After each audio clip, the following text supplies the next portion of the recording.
white check mark? That's a struggle. That's a big struggle. That's a big struggle. Services. Okay. Execution. Okay. All right, get the pens and paper out. I just want to address this. Started with Jack's question of long-term branding and evolved into this. Yeah, venture hustles, life is really what you make it. Building up your brand is whatever you create it. Really ain't no limit. You just gotta love it. Working day and night, it's all about the venture hustle. Hey, venture hustles. Time to take it to the next level. Let's go. Welcome back to the Venture Hustles podcast. We are Saj and Jack, your co-hosts of the show. Yep. Welcome. How's it going? It's going fantastic. Fantastic. Spectacular. How so? Just, it's another day, another dollar. It's going good. Today's a good day, Another day, another dollar. I love that. Today's episode, we are talking about branding. Yes. What is your brand? How to establish your brand? Why it's so very important that you do establish your brand and understand what your brand is. Absolutely. Mm-hmm. So a lot of you, if this is the first time you're listening to Venture Hustles, we talk about tech, we talk about startups, entrepreneurship, hustles, and struggles you go through when you're starting your own project, your company, your organization, your business, your empire. And branding is ever so essential to all of that. And this is something that is our bread and butter. This is what we come from. This is something that I've always been very proud of. When from a work capacity, what we do is I think we kill it when it comes to branding and our visuals and our presentation. And I'm super excited to talk about it. I would agree. And we're kind of like opposites though right now for those watching on YouTube. Hey. Like little like black, blue, and then blue, black. Yin yang. Yin yang. But branding. So I think a good place to start would be what? Why you just looked? Yeah. Just checking. What is branding? What is branding? I think the simplest way, right, to explain it would be when you see a check mark, what do you think of? What do you mean, like a verified check? No, like you see a white check mark, like what would you think of? I don't know where you're going with this, but why don't you tell me? White check mark? That's a struggle. That's a big struggle. That's a big struggle. I feel like we should have had a smoother start, but please, why Well, so what I was meaning about, like, typically when you see a check mark, you think of Nike. Okay. Oh, so you're talking actual, like, branding logo. I got it. Right, but I'm saying, like, their branding is so good that no matter if it's Nike being promoted, like, if you're someone that just sees, like, a check mark, you think of Nike, because of their branding. Sure. I see where you're going with this. Yeah. Point really wasn't proven as much as I would like it to be. I would have liked this to be more of like, what do you see when you see a big yellow M? I should have done that. You know what I'm saying? Okay. Like, I feel like that would have been a lot So, Saj, more. like, what do you think of, right, if you see like a big yellow M? McDonald's. That's because their branding is so good. Bingo. Bango. Bingo, bango. Yeah. So we've got a lot that we want to talk about, right? So let's talk about like why. I guess that's like why is that important, right? Yeah. So we've identified a little bit about what it means, like when it comes to branding. But I guess before we dive into why a little bit, I want to kind of break down the levels to it. Like how deep do you go, right? How much emphasis do you put into your branding? Yeah. So, do we want to talk about some examples here, maybe? Sure. So, I mean, because when we're talking about Nike and McDonald's, and there's a lot more. So one's like food, and then one's retail. Yeah. And that's just their logo and their visuals. But a lot goes behind the brand, when it comes to how they brand stuff, and with McDonald's, and just like from a visual representation perspective. Yes. So for us, like for me personally, every time I come up with a project, every time I'm working with a team that is in charge of coming up with the project, it's very important for me aesthetically, design-wise, visually, when anyone is looking at your content, your information? Is the brand visually appealing? Yes. Is the messaging on point? Is everything positioned right? How is it aesthetically appealing? You know, so this is something that, you know, I think is very important when you're establishing your brand.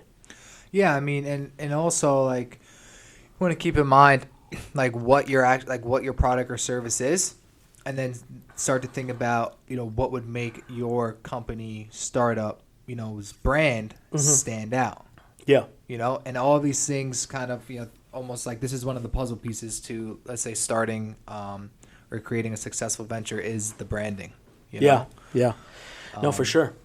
I mean, and, you know, there definitely is some levels to this. I mean, you know, we can, like, there's people and there's places where, like, you can get so deep in regards to even just, like, the color, right? Because if you do your research, you know, there's certain things, like, psychologically that, like, certain colors make you feel, you know, whether it's, like, typically, like, for example, blue or, like, indigo is more of, like, a calm feel. Yeah. You know, red is more of, like angry or enraged, you know, things like that. Yellow is more of like exciting. Yeah. So, you know, these are things that you might want to think about when, let's say, creating your logo or starting to establish aesthetically what it would mean for your company. Yeah, color wheels, palettes, different colors associated with different types of moods. From a marketing perspective, we've learned very recently by a lot of like online digital trial and error on different ads and different ad creatives. The joys, the joys. But, you know, we've seen that, you know, ads that are branded with heavy contrast, not too many things happening, but heavy contrast to the text and the messaging, with the background maybe being a little bit more dull, stands out. Yeah, and you know? I think like you bring a good point where like the messaging is very, very important. You know, like when someone is reading, whether it's on your website, reading an ad, you need to be very clear as to what the user like can expect or why. Like if they're reading something, it should be, why am I reading this and what can I do? Yeah. Right? Or what the offer is, right? Can't be too lengthy, can't be too short, kind of has to be just right. Yep. Have it be very clear. There should be no confusion as to what's going on. Yeah, 100%. Like your byline and what you're buying into right away, like your hook. What are they getting? All that has to be. I mean, again, we're kind of like going into messaging, I guess, like brand messaging. Yeah, I mean, it's still under brand though, you know. So yeah, that's very, very true. So why do you think this is so important? Why is this something that first of all, would you personally make this one of your first priorities when you're creating a business, right? Or would that not one matter? of the first? I think so. One of the first, maybe not the first, but definitely I think a priority. Because at the end of the day, like you could have the best product out there, like better than anything. You could have a better, you know, cleat or sneaker than Nike, but number one, if no one knows it exists and your branding is on point, how are you going to survive? You know, like for me, I think of branding as, like for example, McDonald's. You know, like I've seen some things where they literally just put an M, a big yellow M on the side of a highway. That's it, just a yellow M. Yeah. Right? They're not saying McDonald's, not putting a hamburger or cheeseburger there. All they have to do is put a yellow M and people automatically associate that with McDonald's because their branding is so strong. I agree with you, but I'm kind of like half and half there with you on the whole concept in terms of priority. Okay. I think it's like subjective, and also I think that it matters based, you know, so if your product is so rare and it's like one of its like first kind, you know, that kind of sells for you. This is true. You know, with the minimal, I've seen people do phenomenal with minimal effort on that. So it really depends. But for me, I think this is more useful. Like if I was listening to this, this would be more useful for me if I'm kind of in a very cutthroat competitive environment where there's been other professional services that are similar to this. Yeah. How do I stand out? Yeah. What can I do that's going to make someone click on my ad, someone go on my website and actually call me or fill out my contact form or book a consultation with you guys instead of XYZ? The other hundreds. Yeah. Other hundreds. For sure. So that's for me, I'd like to think that a majority of the people not every single person's coming with a phenomenal idea or a product that doesn't exist. But a lot of people want to, maybe they know something about marketing. They're like, you know what? Because of my marketing or sales skills, I want to be able to, or my knowledge of tech and the digital space, I want to get into marketing, but I want to create my own marketing agency. How do I brand it differently from the thousands of companies that are there? Yeah. So I'd like to think there are more people like that, right? Yeah. I mean, would you agree or not? I think so, for sure. Yeah. I think so. So from that perspective, I would say that's the only thing. But I feel like, dude, McDonald's and Nike, they're like titans of their industry. Yeah, but, it all started somewhere. Yeah. This is true. It's the reality. This is true. You see the VFriends logo in the NFT space, you identify it.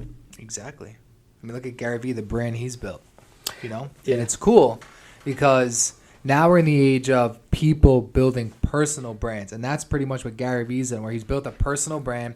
And now any other company that he creates is attached to his personal brand. So now it automatically has that validity, the trust, and the legitimacy. That's like the power of having a brand. 100%. The Bored Ape. Like you see an ape now, all you think of is Bored Ape. And we see tens of thousands of ape projects. I know you're a big fan. Yeah, I mean, definitely a big fan. But again, like now there's people, like you have Bored Apes, right? The legitimate, Bored Ape Yacht Club. But now there's people creating, not Bored Apes, gold apes, like whatever it is. But they're just pretty much trying to just rip on or take advantage of the brand that Bored Ape has built. Yeah.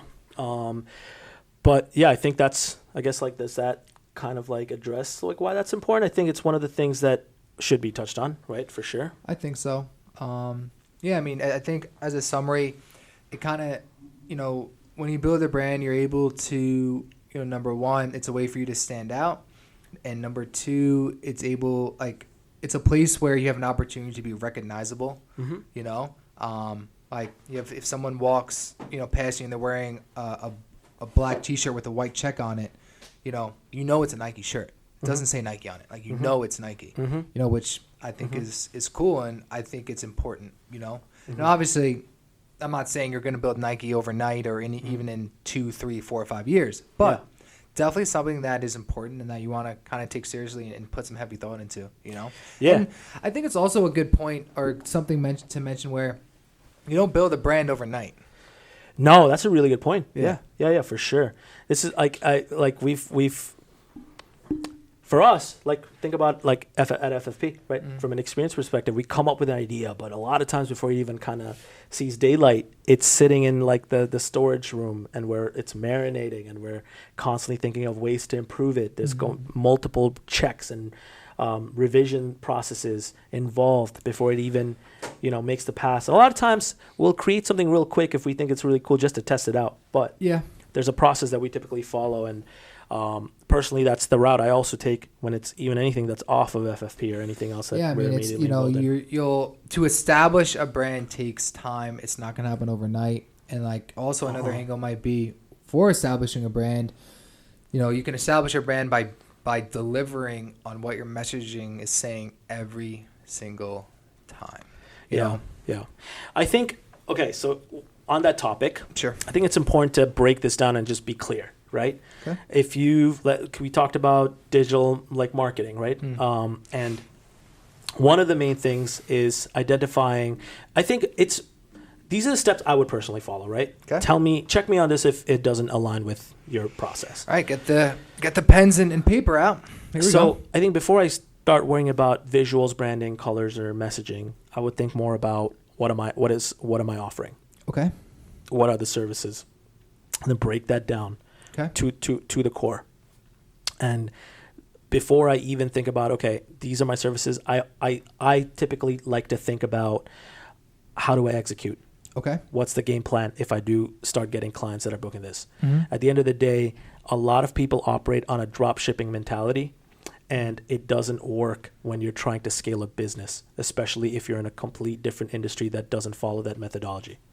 Does that make sense, or is that confusing? That makes sense. Okay. I wanted to let you finish before I interrupted because I was going to say I disagree, but you do. No.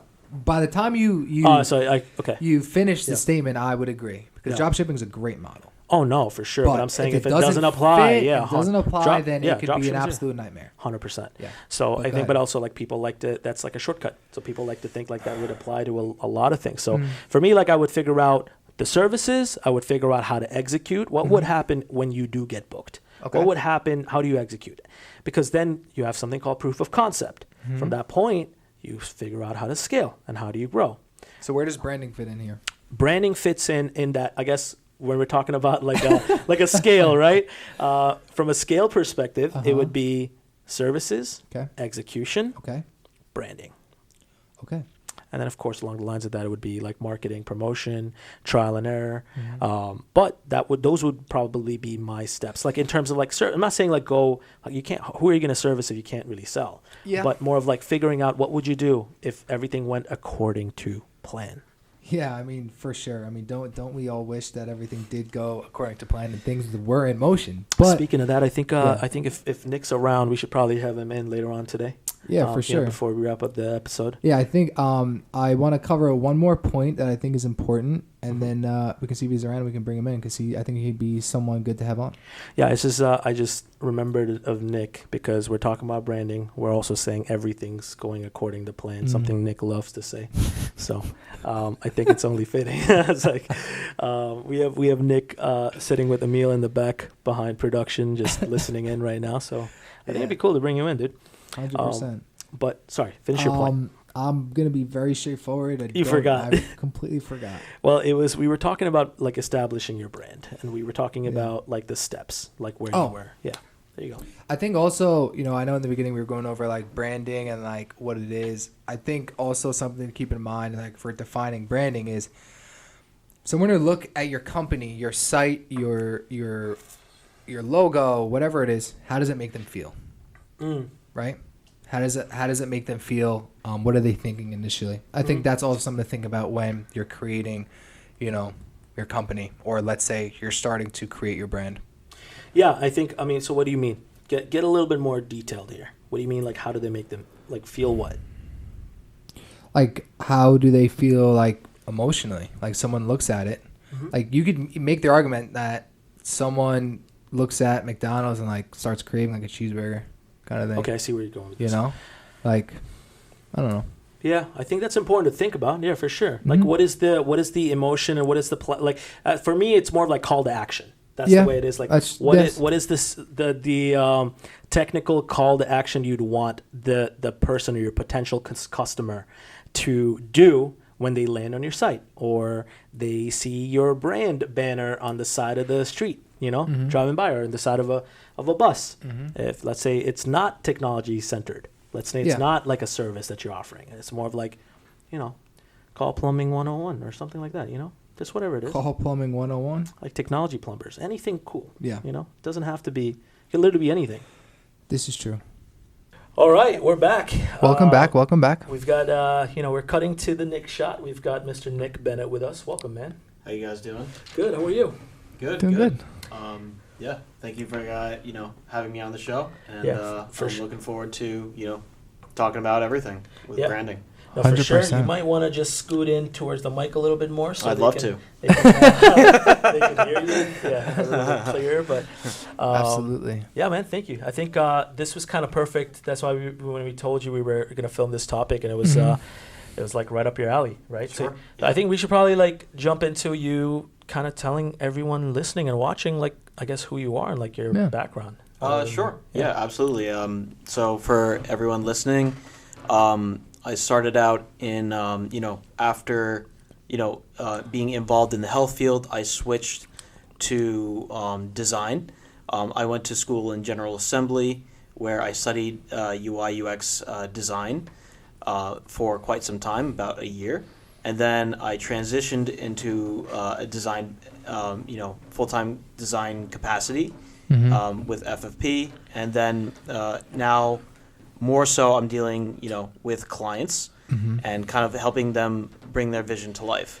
But yeah, it's been quite an extensive, road, and it's been quite the fun journey. So yeah, I mean, I think Nick brings an interesting flavor, especially when dealing with clients, because he has a unique like view for UI and UX because he understands it so well, and he's able to kind of explain that to clients. And that's why in regards to branding, the design, like we were talking about before, is so important. I don't know where you're going with this, but like I 100% remember this when you first transitioned into. So Nick's, just to clarify, Nick's a project consultant at Finally Free Productions, and he basically works with the clients and the designers and the developers and from time to time. Yeah. But Nick brought in a very, like to what Jack was saying, he came from a design background. Yeah. So like when the clients were pitching, these startup clients that we deal with, were talking to Nick about their vision and their ideas, Nick was able to quickly understand and be able to kind of maximize what their vision was. Yeah. So when you it comes had like to, go ahead. I'm sorry. No, it's like I was saying that I feel like you had like an advantage there coming into that, right?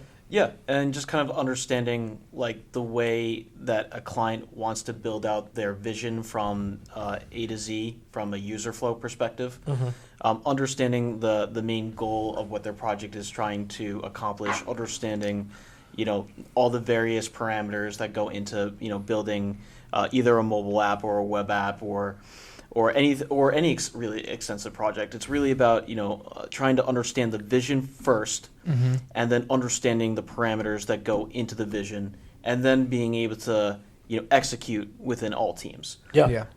Well said. I think that's like that's pretty nicely put, and like what's pretty cool to note is maybe in the future when we do like a sales or like consulting type of episode.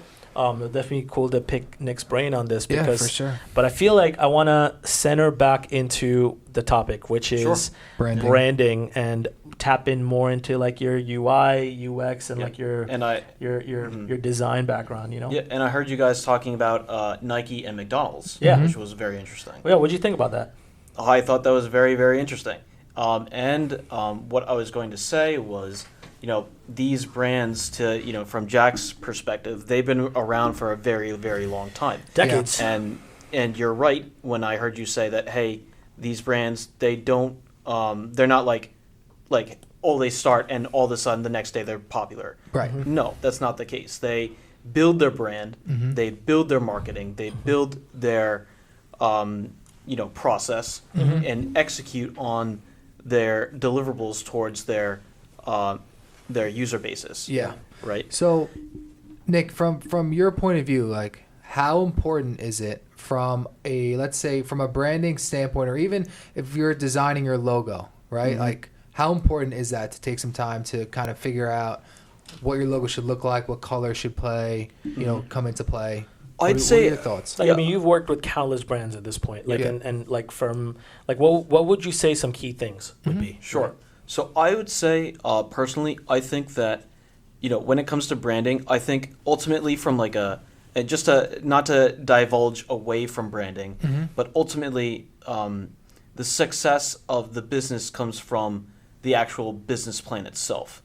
Understanding, what the business is and what it has to achieve. The branding can be worked on, continuously with the branding itself, right? The business plan grows. As the business grows, the business plan and the branding can be worked on simultaneously. But understand that the brand is still very, very important, and in terms of growing and really expanding, branding is so key. Yeah. And for example, as you were talking about with Nike and McDonald's, when we think about McDonald's, there's branding that goes into it. The golden arches, right? Yeah. That's what McDonald's is. What does that golden M look like? Does it look like French fries to you? Maybe. To me, it might. Yeah, that's a good point. Yeah. Right? Yeah. Now, also think about this, right? So behind the golden arches, you notice that there is a square, and it is red behind it. And red, the symbolization of the red color, drives hunger. It's not red color does not always have to mean angry. Right. It also I was thinking ketchup. Yeah. I mean that too. Yeah. Right. Okay. So, but I see where you're going. Red does not always have to mean angry. It doesn't always have to mean ferocious. Whatever. Red can mean that, hey, I'm craving a hamburger. Yeah. I'm craving French fries. Whatever. If you think about other food-related brands, think of Yelp, think of Arby's. They have red imagery, and that's not by accident. by accident. Yeah, that's a good point. Yeah. I like that.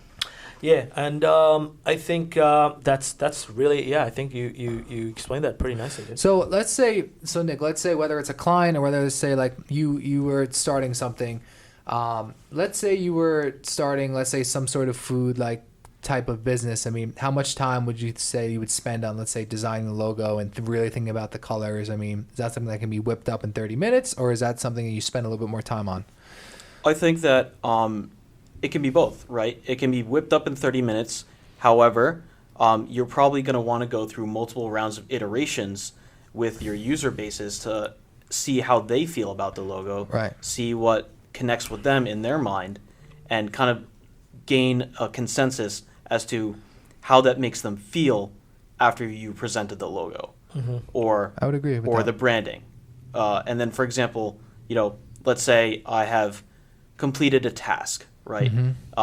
And then I've delivered my product, and now it's associated with my brand. How does that person feel now that it's connected to my brand? Is my brand improving because the product has improved with the brand logo? Is there similarity, or is there has it do the puzzle pieces fit? Exactly. Right? Exactly. Or they don't, and then now we have to kind of go back to the drawing table a little bit. Exactly. Okay. 100%. Yeah, I think that's, yeah. I mean, it's kind of like it can evolve. It can have like For sure. different rounds, and you can pivot. It's just so many different things. I like right? to think about there's I forget what the website is, but there's a platform where you can go and see what brands used to look like, what their first iteration of the time website machine, is. Wayback Machine. Wayback Machine. So if you Yeah. don't know what Wayback Machine is, I want you to go there right now and type in Twitter, right? And what you can do is you can see what Twitter looks like now, right? Obviously, but then you can go and see what Twitter looked like in 2017, 2015, 2012, and to Nick's point, you will see the gradual change over time based on their product that was changing, and then based on the user base. Yeah. So- Same with OpenSea. Yeah. Like OpenSea, if you use the time machine, it'll It way looks- different. yeah, it looks- it's night and day. Yeah, it's Honestly. crazy. Yeah, Go ahead. yeah, it's a good point. Yeah.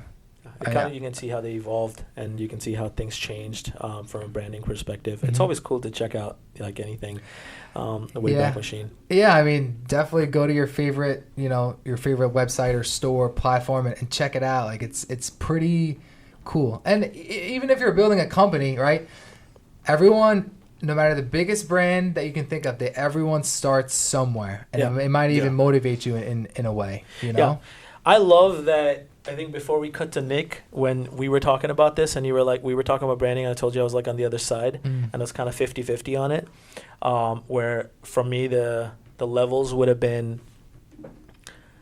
identifying what you're offering and blah, blah, blah. And then I like that even from like a design perspective, like that's Nick's approach to it pretty Yeah. much is what he summarized. But I think that, personally at least, I think that's probably the best possible route. I mean, it's definitely the most efficient getting things done execution wise, for sure. Mm-hmm. For sure. Yeah. So, I mean, I guess with that said, we've kind of discussed establishing your brand, right? How to establish your brand, key things to think about. So I think one of the last things that, would be worth touching on would be long-term branding. I mean, when I say that, was the first thing that comes to your mind, Saj? What's the first thing that comes to Yeah, my like mind? long-term branding. Like, what does that mean to you? Long-term branding. Survival, evolution, Yeah. adapting, probably. Yeah, I think that's probably one of the key things was that I was kind of looking for was like adapting, being able to evolve over time. Just because you do something, like just say you have your logo, like you should change probably. Yeah. Like you shouldn't stay the same all the time, or you shouldn't stay the same forever. No, I Yeah. think Right. the most successful brands that exist today, the leaders or the people behind the creatives, have always been open to pivoting, have always been open to experimenting and Yeah. growth. You have to be open to change. Yeah. And I think that's when you're going to be the most successful. You got to move with the trends and the times, man. Yeah, I completely agree. I'm trying to think of this quote where it was like, the only thing that I can't. I don't. I want, it was something to change where it was to the effect of like, the only thing that won't change is change. Something like that. It doesn't really make sense, and I'm like saying it. If I think of the exact quote, like I'll say it, but I see exactly what you're saying, because what you're saying is basically that time is not static. It's not, it's not linear, right? It's something that's going to change no matter what. So you have to kind of always be prepared for change, because time is going to change anyway. yeah. I mean, it's the inevitable.